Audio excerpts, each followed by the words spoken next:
тази гумичка.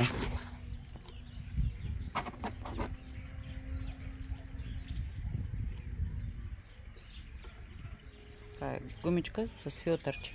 Да. Директно. Се слага, тя е малко качапчета прилича. Слага ето така, а пък казва сега е било обратно. Сега като го разгубих, видях. И почваш монтажа. Решаваш, примерно. Този ти е първия.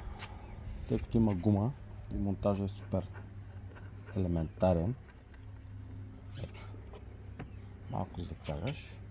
Чакай, че аз го обърнах обратно пък. Чакай малко.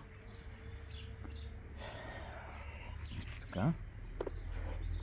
И монтираш. Ето. Комари. Ето така. Слагат и се слага другия до него.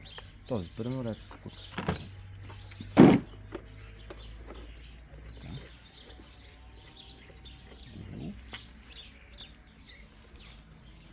Прелесни за монтаж и много прилежно изглежда. Сега ще ги затегна.